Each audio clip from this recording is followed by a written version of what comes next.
Hello everyone and welcome back to a brand new video and welcome to episode 4 of our MotoGP 25 Let's Play. Yes, we return this weekend for the Gran Premio Estrella Galicia 0,0 de España, otherwise lovingly known as the Spanish Grand Prix. Of course, if you missed out on the video that went live yesterday from Qatar, I would highly recommend going back and check it out. Losail delivered quite a dramatic race. Annoyingly, I got a penalty at the very last corner, which completely screwed me over of a points finish. So if we take a look at the championship standings, Adrian Fernandez building up a bit of a lead early on this year. We are still in P8 at the moment, looking to try and score my first points since Chang back at the start of the year. Celestino Vietti still leading in the Moto2 class by 5 points ahead of Arbolino, and then over in MotoGP, Maverick Vinales and Enea Bastianini are locked into battle at the top of that table as well. But yeah, of course, if you're new, please do make sure you get yourself subscribed. We're trying to hit 4K subs on the channel right now. But yeah, let's head then here to Spain. Morning from Spain. We're coming to you from the Jerez circuit. The second Moto3 practice session is about to start. A reminder, the first 14 riders in the combined times will gain direct access to Q2. Well, we're not actually in Barcelona then, of course, the home of the Spanish Grand Prix in Formula 1. We're here at Jerez, which, if you're a Formula 1 fan, will basically be known for two things. The three-way pole position in 1997 between both Williams and Michael Schumacher, and then the subsequent crash between Jacques Villeneuve and Michael Schumacher in the Grand Prix, which, of course, won Jacques the world title. But yeah, heading out, though, into free practice, more wet conditions inside this game. I feel like I've been very unlucky with it so far. But yeah, I don't know if the conditions are going to change throughout free practice. So I'm just going to try and get some laps on the board. And hopefully we're going to be competitive. I definitely feel like I'm getting my eye in more and more with every weekend that passes. Love the fact for this year as well that the old kind of style final few corners are back. I'm pretty certain we were using the chicane last time I played this game, but I could be wrong. Maybe I'm getting it muddled up with iRacing there. But first lap time then about to be on the board as we round our way out the final corner. I've got no idea how competitive it's going to be, but it is going to be a 1 minute 58.8. And I've almost completely outbroke myself ready for turn 1. We go then some proper representatives coming in from other riders. And yeah, that lap time from myself, not particularly competitive here. A 1:55.1 then. Already the benchmark has been brought down to. We are finding a lot of time, though, on this second lap, but certainly not 3.7 seconds. To get the power down, we're going to improve to, I think, a high 1:57. That's a long way from where we want to be. Well, I don't know whether there's a way on this game to kind of view the live weather, or at least a preview as to what the weather's going to do, because for all I know, these laps at the moment, these improvements might be completely irrelevant. We are gradually finding more and more time. But worryingly, so are the AI. Stefano Nepper down into the 1:54s. So that is a very good benchmark. I'm hoping to get into the 55s. Well, I've made my way then back out onto the circuit with less than 10 minutes to go of the session. And still the rain is looking pretty unforgiving at the moment. Times, though, have improved. Angel Paqueras is now down into the 1:51s. So he definitely needs to try and find a bit more towards the end of this session. But that is much easier said than done. We're 4.5 seconds off the fastest time so far. But I'm honestly not sure where I'm going to find that. Well, I've got no idea, but the game reckons I'm losing 1.1 seconds in the first sector alone. And I simply don't know where I could find that time. I mean, Angel Paqueras, he's definitely got away from me a little bit further. Obviously, as we've come back out into the circuit. I don't know if there's a little bit of the AI kind of inaccurately do lap times. Kind of when you're simulating the session, but yeah, I just cannot find what we need to. Well, there we go then. Angel Paqueras 6/10 clear of anybody else in Q1. I guess kind of the pace was fairly spread out between a lot of the riders, so I think there was a bit of weird conditions and stuff like that going on, but now we've finally, I think the rest of the weekend's meant to be dry, so hopefully we'll get a better idea of how competitive we really are. Hello from the Spanish circuit of Jerez. With Moto3 Q1 just around the corner, riders are ready to take to the track, and we'll soon find out who will claim the 4 remaining places in the second qualifying session. Right, come on then. We need to, first of all, learn just how much later we can brake into the corners. And second of all, we need to learn just how fast the AI are in the dry conditions. I'll be honest, I'm a little bit nervous for this one. Qatar we did, you know, I felt like it was a promising progress. Not quite convinced we'll get the same here, but you don't know if you don't try.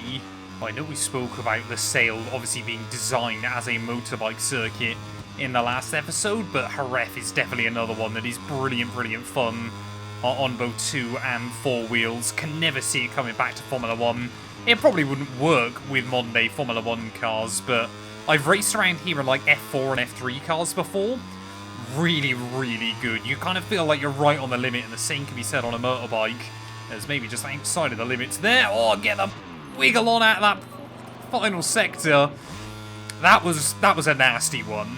And our first lap as well has been ruined because of it. Well, we are a couple more tenths up before we get to the section of the circuit where we fell off last time round. So you can see top times coming in now in the 1:44s. So hopefully, don't think we'll quite be there, but hopefully we'll be quite close to those times then. So we round our way through the final couple of corners, really hanging on to the bike through there, trying to stay committed as best as you can. You can really carry so much speed into the corners as well. It's so fun when you start getting it hooked up a little bit more. But we're still going to be a little way off the pace, like I said. We're going to find another 5 seconds as we get a huge wobble. What even happened there? That was bizarre. We went across the line and just the bike started shaking uncontrollably. But I'm going to go back. We're going to get fresh tyres on and some more fuel. I've just come back out into the circuit a little too late here. We're not going to get time for 2 runs right at the end of this session. So effectively now, this is a one-shot run. I've got soft compound tyres on both ends. We need to find nearly 2 seconds here. Hopefully we're going to be able to find some of that. As our traffic up in towards that first corner. That's not ideal. As long as they get on with it, though, it shouldn't be too much of a problem. Oh, no! Someone's fallen off in front. Lap time's gone. I cannot believe that. We were improving by a good few tenths of a second as well. May as well get the lap time finished there, but that is so annoying. It should be, if someone does that and it invalidates someone else's lap time, that their best lap also gets removed from the session, because otherwise it kind of just encourages riders. I mean, I wouldn't say any of them intentionally fall off, but just encourages potential manipulation there, as clock's done anyway, apparently. Let's see the results and the names of the 4 riders who've qualified for Q2, which will start in a few minutes. Definitely got screwed over there. You can see Urarate will make it through O'Shea, Almanza, and Perron. Looks like our teammate made it straight into Q2 this weekend, but yeah, we definitely have the pace to be competitive here, just apparently not the luck. Good morning and welcome to the Jerez de la Frontera circuit. We are live at the Spanish Grand Prix, one of the longest running events in the history of MotoGP. In a few moments, we'll move to the main straight to watch the start of the Moto3 race.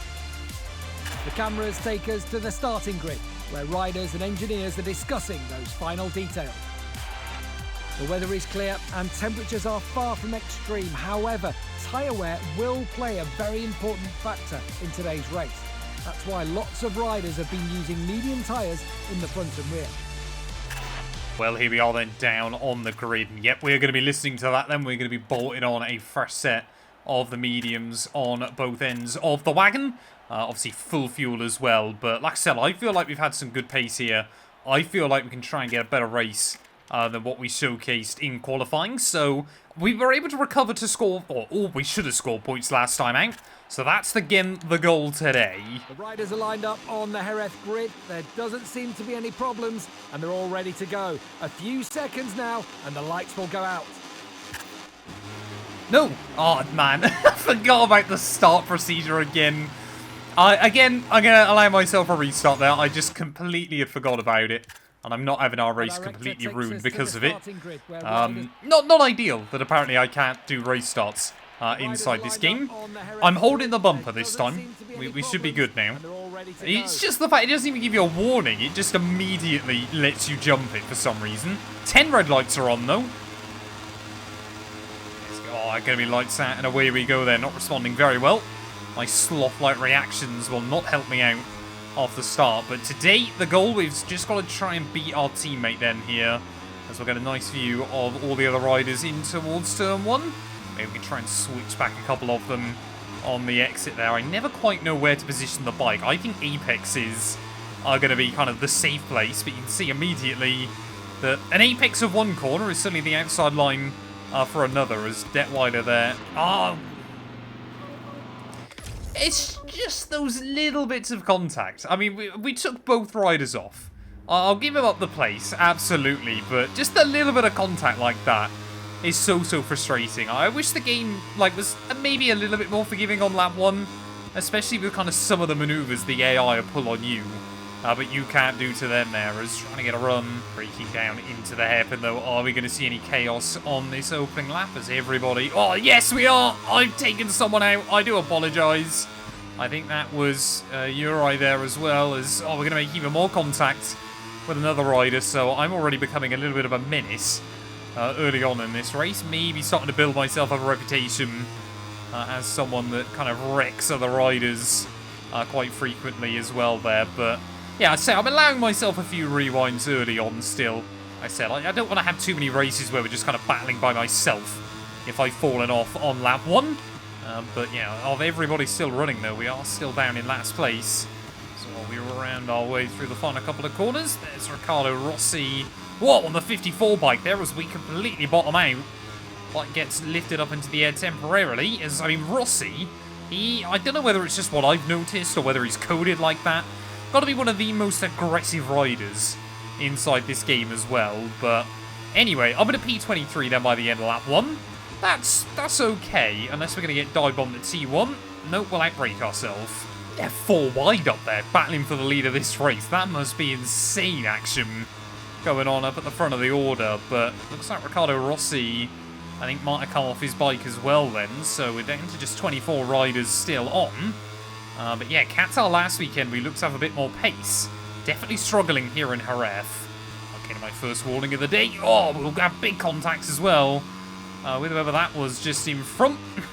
Somehow, again, both of us stay on the wheels, but yeah, first warning then. Of course, as always, you get 4 of them before a penalty. 8 laps, though, here at Jerez. Feels like quite a long race, as we will almost set a new fastest lap of the day. Race director, irresponsible riding warning. Don't know what that means. Clearly, the FIM feel... I think it's the FIM that steward this, I don't know for sure. But clearly, yeah, they feel like I'm riding... a bit aggressively. Again, slowing each other down a little bit in towards the hairpin. No one's really using the full width of the circuit in the same way I am here, so we're trying to gain a bit of an advantage from that. So can we have a look around the outside? Nope, not able to get the power down.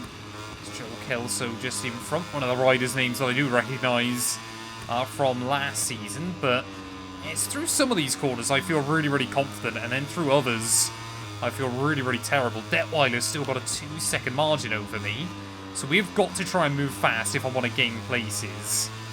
Come on then, let's see what we can do. I think that's Almondo there, just making a little bit of a mistake.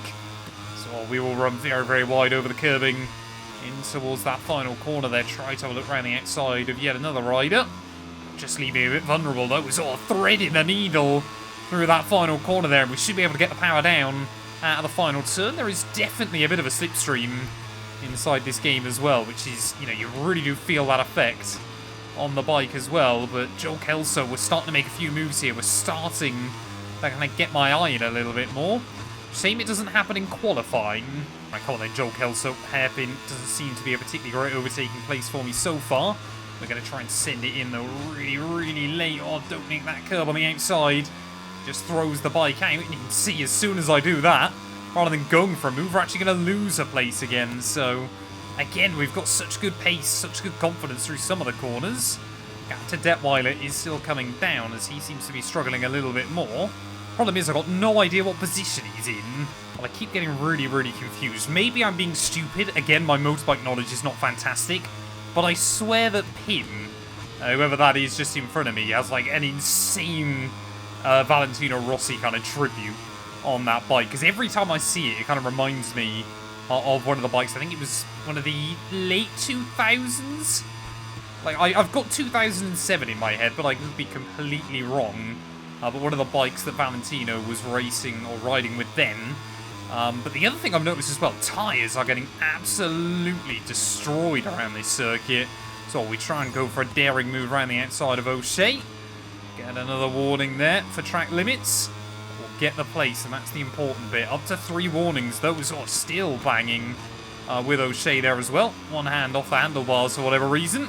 Don't know if that's like the hand of rage inside F1 24. We'll get back around him and up then into 21st. While Detweiler then dropping down into P20. So clearly our teammate as well struggling with his tyres this afternoon. As that was O'Shea again trying to look back down the inside through the exit of the corner. Can we have a look to the inside of my teammate here? Late on the brakes, but no, we can't. But he's going to send it very, very deep in. O'Shea tries to do the exact opposite there.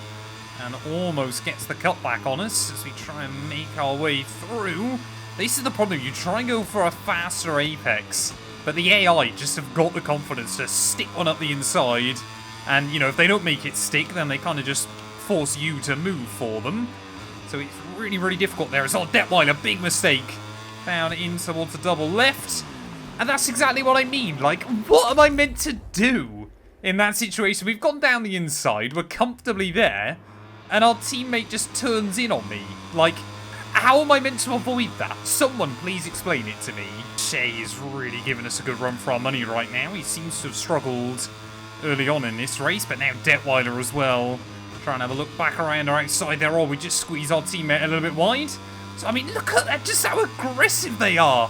How am I meant to do anything against them here? As this little gaggle in front, they are the last battle. They are the battle for the last points. I mean, what is that? Why is... Someone seriously explain to me why the bike is doing that, because that just seems crazy. Is it just the fact the tyres are going? Is it something else that I'm just not noticing or going on with the bike? I got no idea there, but trying to switch our teammate Detweiler back on the exit. Come on, I just want to get to that group. I want to fight for a point here. Oh, we've got to ride it down. We've got to ride it down. That's going to give us another spot then. No idea who it is. Oh, we almost get collected through the final corner there. We temporarily gain the place. It looks like his Angel Baqueros is now gone from this race. There is Baum will try and dive bomb me. Looks like our teammate as well is just dropping away towards the end. So yeah, I think his tyres are absolutely gone here. But 1 lap to go then. We are still just trying to fight with a load of the other riders. But I'm just not convinced a chance is going to come our way. Well, I've certainly used a few more rewinds in this race than I really wanted to. But like I said, I mainly just use it for AI shenanigans and weird other little bits and pieces. You know, whilst I am still learning and everything like that. But in towards the final few corners, though, it looks like Adrian Fernandez is going to claim another victory so far this season. Again, you know, we've got the pace to kind of be there or thereabouts. I mean, okay, he's gone down. I'm not going to kind of claim any mercy on that one because that dive bomb was beyond ridiculous. I moan about it a lot, but on the other hand, I am also there going, I'd rather the AI be like that than just like way too kind of passive and just let you by. So, you know, it's kind of a pain, but quite fun all at once there. But 1 more corner to go then. Again, we're going to be apparently on the floor through the final corner. We were going to beat Detweiler. We need the objectives. I don't want to get sacked early on in this game. But through the final turn, then Detweiler will close in on me anyway. Can we get the power down on the run towards the line? I think we should. It's going to be P21. Again, progress but disappointing. As the Moto3 riders do their cool-down lap, let's take a look at the final results of the race we've just seen.